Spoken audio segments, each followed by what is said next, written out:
All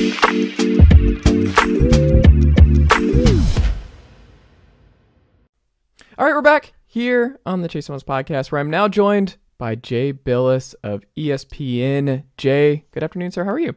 I'm doing great. Hope you are. Not too bad, not too bad. Got back from Atlanta. Went back home for the holidays, and we got some snow here in Knoxville. Are you a snow guy, or are you okay without the snow?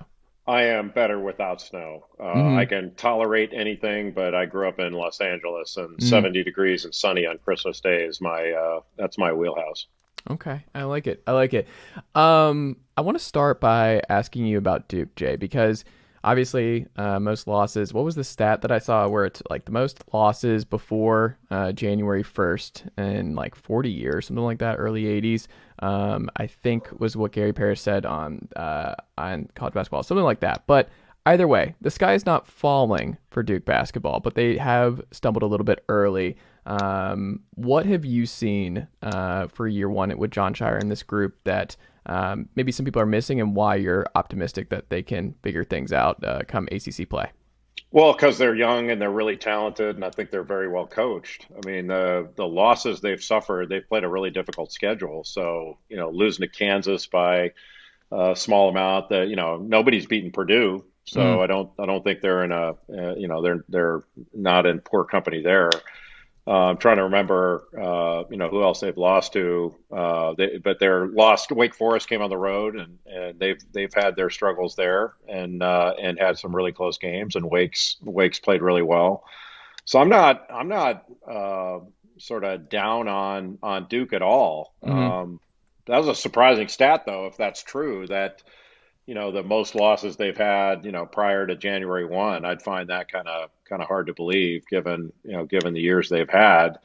But a couple of years ago, heck, I was there at a number of their losses before January 1. And, so I'd be surprised if that's correct, but I would never doubt Gary Parrish, but that's, it was on the podcast with him and Norlander. I was listening to it, and I had to stop because I think they talked about it. It was mentioned on the broadcast for one of the recent Duke games. And it sounds odd. It may be right. Right. But it's not. That's hardly a sky. Apologies to Gary and Matt, though, if it's not 100%. But either way, it is interesting because, like, year one, and like you talked about a couple of years ago, obviously not a tournament team, and we'll see what happens this year. Where do they feel like to you? Does this feel like a 6 seed? Does this feel like a team that can still climb their way back into a 2-3 type team come tournament time? Or where do you see them right now? I mean, I think at when all's said and done, they're a top 15 basketball team with a chance to be better. And the reason I put it at top 15 is because of the youth that they have. If once Lively and Whitehead are healthy and have some continuity, if they're able to get that, that makes them that much better. I mean, it's hard to, when you've got, two potential first-round draft picks that haven't really been able to play significant minutes throughout the early season, it makes it a little bit more difficult. But they've got some really good talent, and I'm bullish on their chances to be a very good team. Like, now, are they going to be as good as Purdue or UConn, who I think are the two best teams that I've seen? I don't think so. I think those teams are better, but there's not a wide swath of teams that you can say, okay, they're better than Duke, and there isn't a long list of teams saying, well, they can't win against this team. They can beat almost anybody.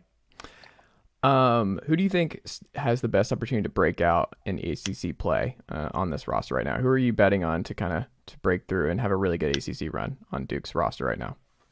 On the roster itself, Filipowski, I think has been very good. I think they need to get more consistent play out of Jeremy Roach. And then Tyrese Proctor, I think, can be very good. He's just still really young. He's actually a reclassed kid that came in early out of high school, but he's an NBA player in the future. And it's just a question of when.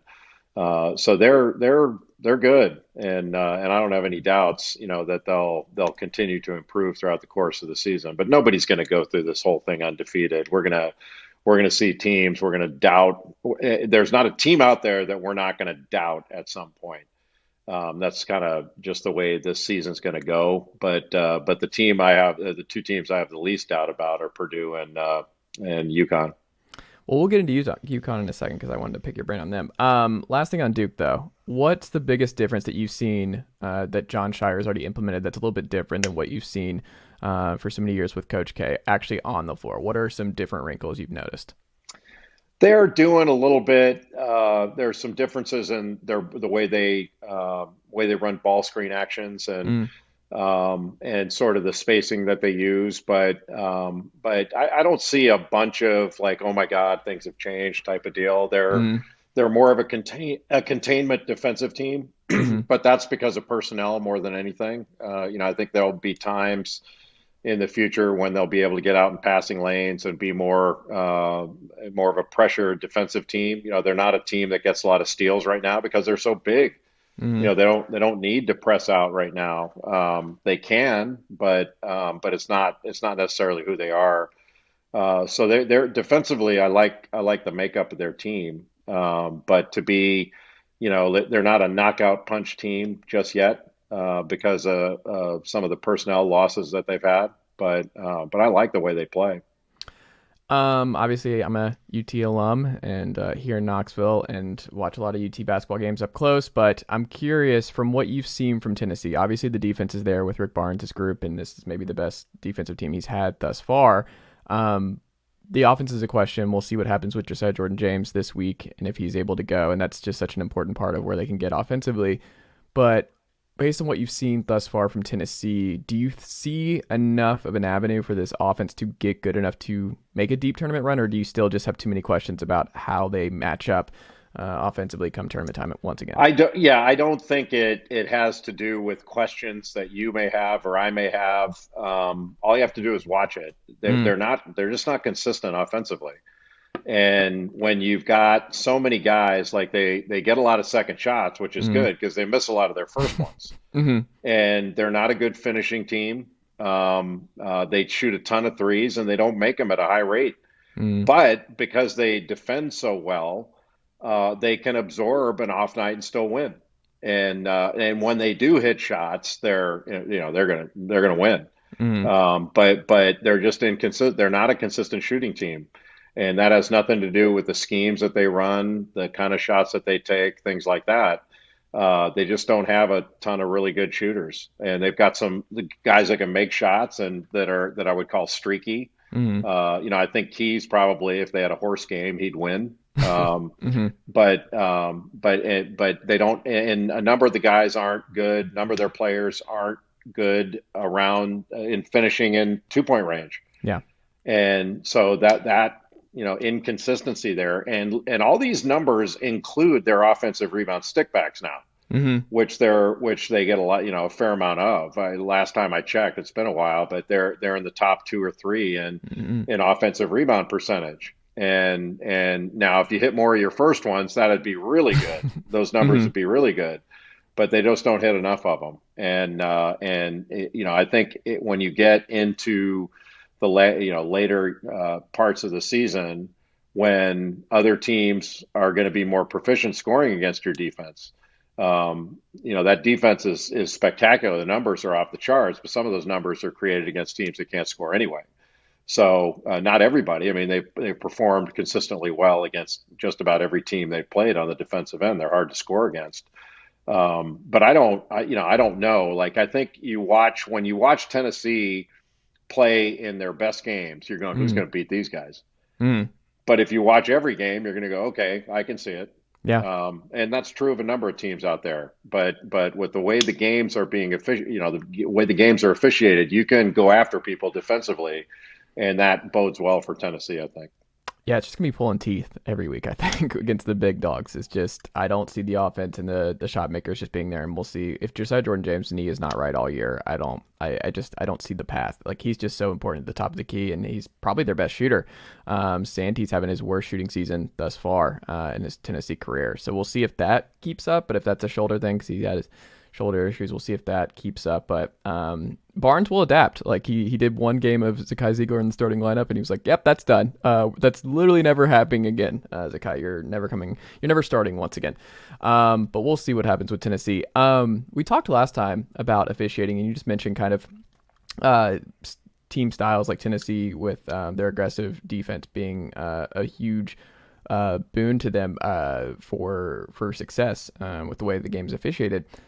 I'm curious, is there a new trend? Because we talked about what you saw last year with trends in officiating and how that affected shot making across college basketball. Have you noticed a new one thus far, or is it pretty steady based on what you saw last year? No, I'm not even paying attention to that anymore. Not my Mm. issue. I don't care. They can call it the way they want. Mhm. The person who cares least about the way the games are officiated now is me. I do not care. But Uh-huh. I'm not immune. Like I see what's going on out there. Mm-hmm. The game is really physical. Mm-hmm. So I'm not saying that in a judgmental way. I'm saying that in a factual way.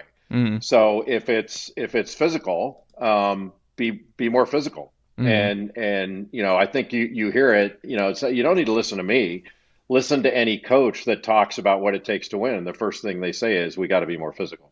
Mm-hmm. And so while there are certainly people on the administrative side talking about something different, what's actually happening is physicality is carrying the day. So for Houston, for Tennessee, for a number of teams that are hang their hat on defense, man, be as physical as you want. Mm-hmm. You go after people. You got to do what you have to do what is allowed in order to be successful. And I think we're seeing that. And you're seeing some of the top defensive teams up near the top as a result of that. And that's one of the reasons they are one of the top defensive teams is because they're not afraid to go out and be physical and bang bodies and bump cutters and things like that. Who's got the best style that you've seen this year? Who have you enjoyed watching just schematically the most? Who plays a really fun way that you've enjoyed?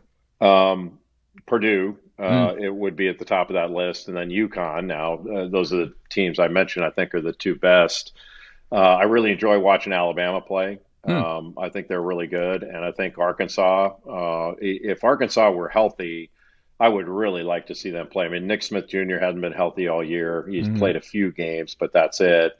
And then they lose Trevor Brazil for the season, which is a crushing blow. But they're still a talented team that's going to Mm. win a ton of games and be a top 20 team throughout the course of the year. But if they had those two guys healthy, I would Mm. like to see them at the end because I think they would be really they're going to be dangerous anyway. But I think they would be really dangerous. Did you see this breakthrough coming for UConn? Did you see them being one of the two best teams coming into the year? No, because I did not know. I did not know how good their freshmen were. Mm. So you see Donovan Clingan going, that guy, he's as efficient as any freshman big guy in the country. He's coming off the Mm. bench. His per 40-minute numbers must be completely off the charts. Mm. And then their transfers, I didn't watch a couple of those guys as closely as I'm watching them now. But the combination of those two things and the way they blended in, but they're returnees. Like Andre Jackson's as good as any Mm. wing in the country, and Jordan Hawkins, one of the best shooters in the country. They've got everything. There's really not a box that they don't check. But having Sonogo and Klingon in there at the nobody's got 2 5 men that play that way. Nobody Mm. has that. And heck, last time I really watched them for 40 minutes was against Butler, and Butler had Mm. kept it to I don't know, they were within 5 or 6, and it was 49-44 or something like that. And it was at Butler, and UConn outscored them. They must have outscored them 27-5 on the Mm. way to the house. I mean, I couldn't believe it. It was just it was like watching a car take off against a big wheel in a race. I mean, it wasn't fair. Mm. And they've got that in them. I haven't seen them play poorly. I'm sure, Danny Hurley would say they have, but I haven't seen them play poorly yet. Do you think that matters? Because you hear that a lot as just a cliche talking point where it's like, oh, we haven't seen them face real adversity. But you being a former big time player, Jay, like, do you buy into that? Do you think that actually matters as to whether or not you're going to succeed come tournament time if you haven't been challenged that way? Well, they've been challenged. There's a difference between I haven't seen them play poorly and they haven't been challenged. Yeah. One, they've been challenged, and they will be going forward. I think that the thing that I never really agreed with was the idea that if an undefeated team, like say a couple years ago, it's longer than that now, 6, 7 years ago, when Kentucky was unbeaten going into the Mm, Final Four, and you would have some of these folks that would say, well, they'd be a lot sharper if they had a loss. yeah. I've never bought that. It's funny how UCLA, when they had Lou Alcindor, how sharp they were with no losses. And, Hmm. I think Bill Walton played an undefeated team. It didn't seem to bother them. Right. And so I've never understood that. You lose because you don't play well in a particular game, not because you needed that sharpness. Otherwise, everybody go out and lose before the tournament, and it'd work out well for you. I just think they've got the best balance of really talented offensive players that play well together, and really capable defenders that are super athletic, and then the ability to protect the lane and protect the rim. And when I say rim protection, it's not just shot blocking. They can keep you out of the lane, and they can wall up and make you take shots over them, and they usually rebound those shots to where there aren't easy second ones. We'll end on this. It's kind of funny that Purdue's kind of breaking through. You have Zach Edey, who's just having just best college basketball season of anybody to this point. They've always been one of those teams that we've all, I think, enjoyed and rooted for. Matt Painter plays a fun style. They've had stars in the past, like Jaden Ivey was so much fun last year. And you go down the list, like Carson Edwards was a lot of fun.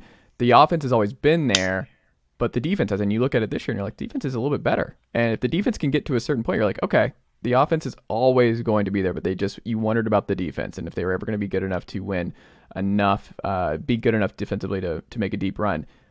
Do you buy that? So when you're saying that they are one of the two best teams, does that feel different this year when you're watching Purdue, that this feels more sustainable come March?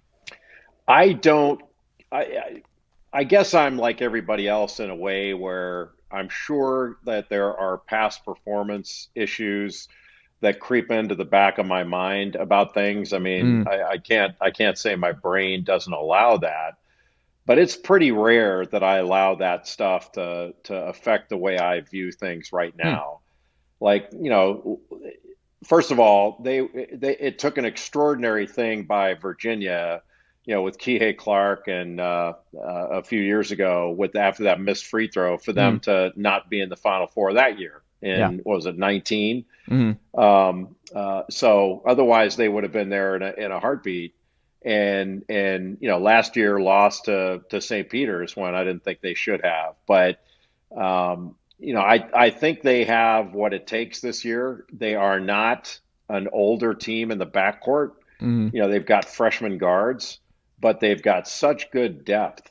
When they go to the bench, they bring in so many quality bench players that Matt Painter can press a lot of buttons. Because if I and this goes for anybody, but if mm, any of us were using past performance, we'd write Tennessee off right now. yeah. Like why talk about Tennessee? They haven't done it in the past, and they've not played well in the tournament, and they've not shot it well in certain. It doesn't. I just don't think those things inform. And they've had, that's been some adversity they've had. So Mm, sign them up. I mean, I don't know how this stuff works. When does mm, adversity help you? It yeah. helps you in hindsight. And when does that loss help you? It helps you in hindsight. Mm, Otherwise we'd be a hell of a lot better at predicting this stuff, and mm, nobody's been able to predict live sports ever. yeah. We can't predict it. That's why Vegas and Atlantic City have made so much money over the years. But I do like the way they play, but more than the way they play, I like the makeup of this team.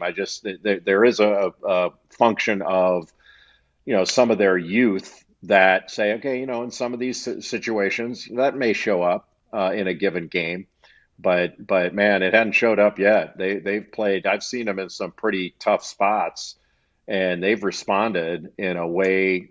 I think their level of competitive spirit and fire has trumped their lack of experience in those areas, or Mm, those situations. So, but who knows? If it shows up later on, we'll all be able to say, "I told you so," because we talked about it once. yeah. There you go. Jay, what can the good folks check out from you across ESPN and everywhere else this week with you? What are you calling this week? I don't have anything this week. Nothing It's this week. all, yeah, it's all football. Okay. So this is usually the time of year where I get a few days. I get a few days to kind of recharge because Mm. I've already done 25 games Wow. in since November. I think it was November 11th, Mm. and from November 11th to December 12th, I traveled over 30,000 miles. And so I got to put a little tread on my tennis shoes here, and Hmm. so I've got a few days before I get back at it. Is it too cold to golf, or are you getting some time to golf a little bit before you get back on it? It is way too cold to golf. Yeah, it's barely warm enough to go outside. I mean, Hmm. it was wind chill. You know, it's not. I know in Knoxville it's been bad. Hmm. It's a little. You have a little more elevation than we do in Charlotte, but Hmm. it's yeah, it's been as cold here. Starting to break now, but it was as cold as it's ever been. I mean, we were setting records. Yeah. I can't imagine what it was like in Buffalo, New York, or some of these places in the Midwest where they're trying to dig out. We didn't have to dig out. We just, we just didn't want to go out. We had rolling blackouts though, or We had brownouts. that too. Yeah. And we were my wife's trying to figure out like, why is this happening? It's like, Mm. they have to buy power and make it, they have budgets of power too now. Hmm. So I have no idea how it worked, but I was just hoping not tonight. Hmm. As long as it's tomorrow during the daytime, I can handle it. Absolutely. Well, Jay, stay safe out there. Enjoy the rest of your holiday break, and I'm excited to get you back on the calls this season, and just very, very grateful for you making the time for this program. I greatly appreciate it, and we'll have to talk again soon. Look forward to it. Thank you for having me. Thanks, Jay.